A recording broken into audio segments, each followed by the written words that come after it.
Olá você, muito bom dia. Está no ar a primeira edição do Mister Mengão, o seu telejornal com as notícias do mais querido do planeta.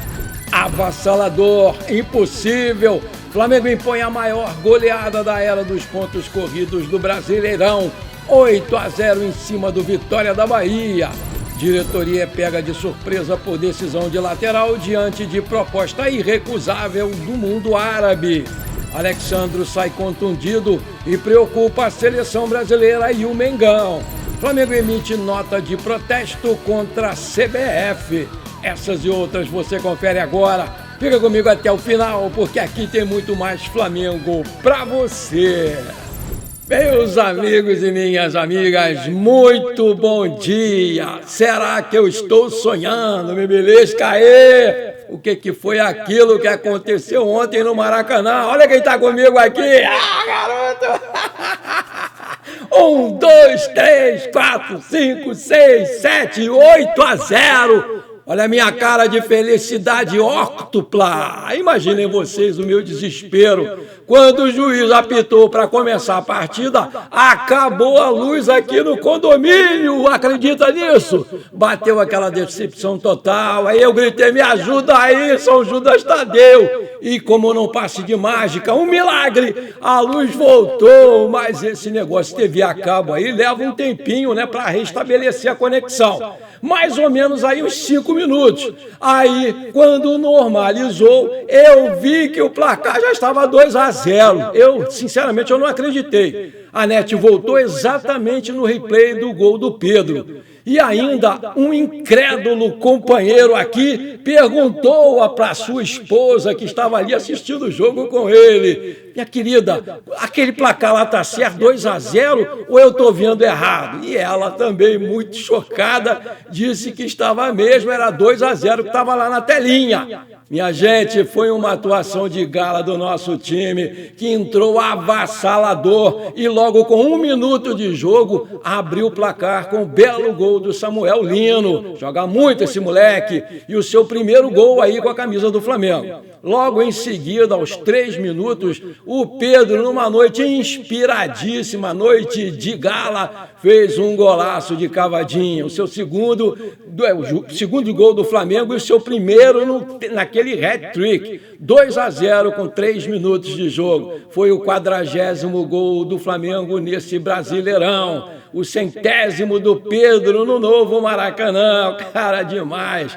O Flamengo continuava avassalador, impossível de ser contido, e aos 16 já tinha 8 finalizações contra 66% de posse de bola. Só dava Flamengo contra um Vitória assustadíssimo, sem saber o que estava acontecendo, né? E aos 33, outro golaço, agora do nosso querido debochado Arrascaeta, numa trama sensacional, uma trama espetacular do nosso ataque. Gol de almanaque, gol de abrir qualquer programa aí esportivo, highlight, 3-0 Mengão, nossa, que coisa.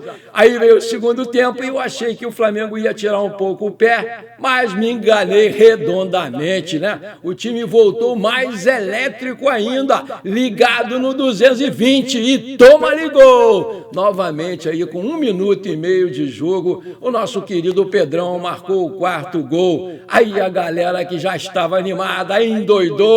Que exibição para ficar na história. E não parou por aí não, pessoal. O massacre da Serra Elétrica continuava e aos 4 minutos o Samulino fez de cabeça o 5º gol do jogo e o seu segundo numa ótima cabeçada, né? Num bom cruzamento do lateral direito Varela. 5-0. Aos 8, Luiz Araújo, que tinha acabado de entrar no lugar do Plata, marcou também o seu 6º gol. E toma-lhe gol! Aí veio o gol mais bonito para mim da noite. O Pedro recebeu do Samulino, penetrou, deu aquele elástico sensacional a la Rivelino e na saída do goleiro ele deu outra cavadinha e marcou o seu 3º gol. Um golaço, seu terceiro aí do hat-trick. 7-0 o Flamengo, não perde a conta não. O Mengão estava impossível e queria mais, empurrado aí pelos mais de 60 mil torcedores presentes no Maracanã, que não não estava acreditando naquilo. Numa segunda-feira, aos 35 aí, o Bruno Henrique, que tinha acabado de entrar lá no lugar do Arrascaeta,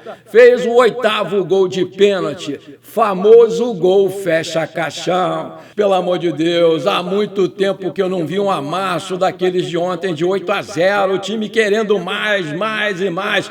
Foi uma partida inesquecível, onde o nosso Mengão mostrou para o mundo toda a sua competência, toda a sua qualidade, toda a sua força e com certeza assustou quem viu aquele espetáculo com aquela chuva de gols.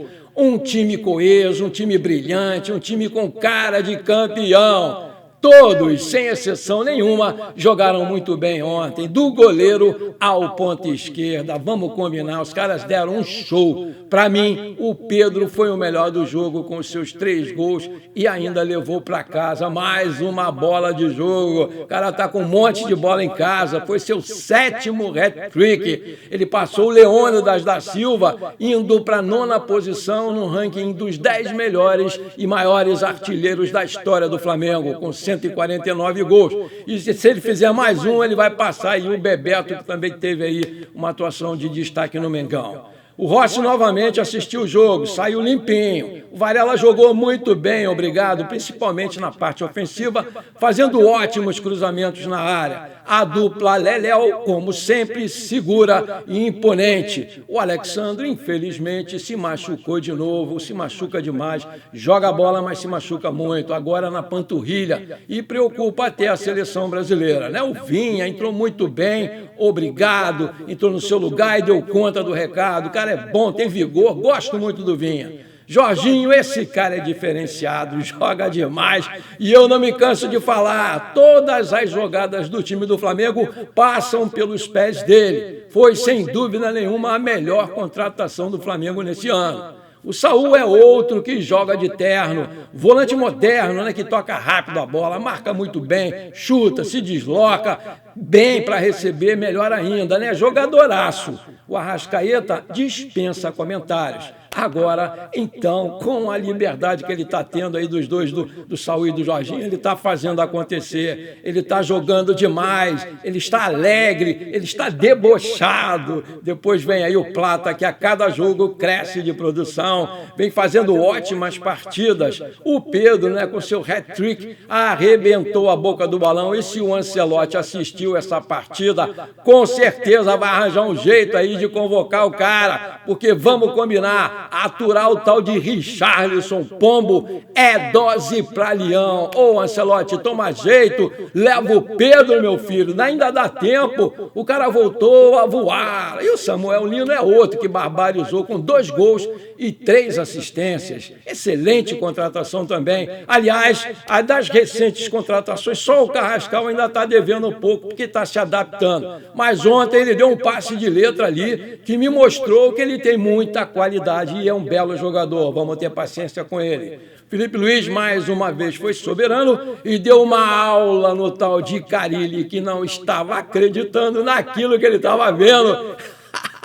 E com certeza seria muito cobrado pela torcida do Vitória no desembarque, mas antes disso ele vai ficar lá em São Paulo, porque ele foi demitido, né, depois dessa goleada histórica aí. Imaginem vocês, os coitadinhos dos torcedores do Vitória, sendo gozados pelos do Bahia hoje. Vai ser uma festa, vai ser aquela zoação. Coitadinhos aí dos rubro-negros baianos, não mereciam levar de 8 não, pelo amor de Deus, mereciam levar de 20. Para encerrar, o que eu posso dizer para vocês é que depois dessa atuação mágica, monstruosa, eu fui dormir nas nuvens e acordei mais feliz do que pinto no lixo. Não tem preço acordar no dia seguinte de uma vitória acachapante como foi essa do nosso Mengão queridão. Parabéns, rapaziada. Vocês ontem simplesmente foram o Flamengo que a gente quer ver. Nota 10 para vocês.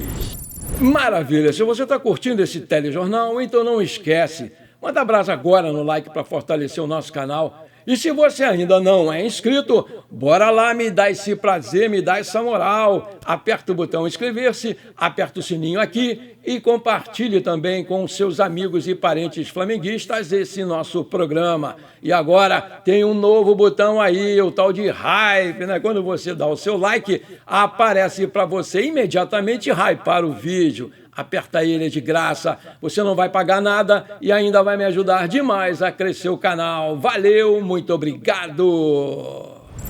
Nessa segunda-feira, o Flamengo emitiu uma nota oficial e criticou as alterações da CBF.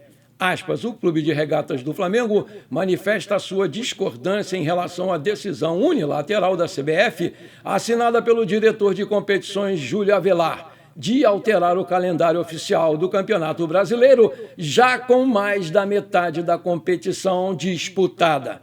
O fato do torneio intercontinental de clubes estar programado para dezembro de 2025 já era de conhecimento da CBF desde fevereiro, quando foi anunciado o calendário do ano. Portanto, não há qualquer novidade que justifique a medida adotada pela entidade. No Conselho Técnico da Série A, em março desse ano, foi o próprio Flamengo quem levantou essa questão, sem que houvesse nenhuma sugestão ou solução apresentada pela entidade máxima CBF, naquele que era o fórum adequado para tomar tais medidas.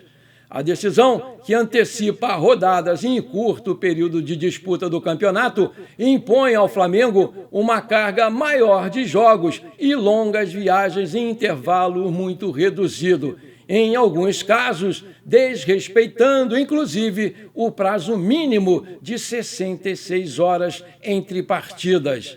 Um absurdo, especialmente após as datas das eliminatórias sul-americanas para a Copa do Mundo. Tal cenário compromete, sim, o planejamento esportivo da temporada e, sobretudo, a saúde dos jogadores. Isso aí é muito importante. A medida ainda favorece indiretamente clubes que não participam da atual edição da Copa Libertadores da América, criando aí um desequilíbrio esportivo inadmissível em um torneio que deveria prezar pela isonomia entre os seus competidores. A integridade da tabela sempre foi preservada, com ajustes pontuais apenas em situações excepcionais. Em mais de 2 décadas, jamais houve alteração de tamanha magnitude com a competição em andamento.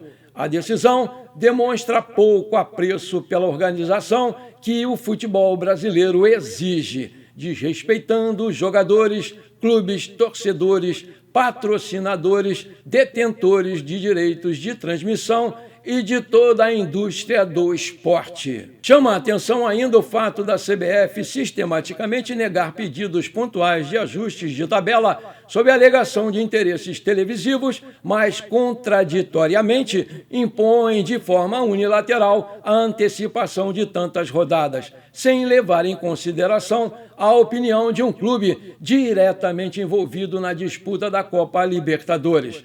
O Flamengo reafirma o seu compromisso com a disputa do Campeonato Brasileiro, com a integridade esportiva, com a lisura da competição e com o respeito aos seus milhões de torcedores.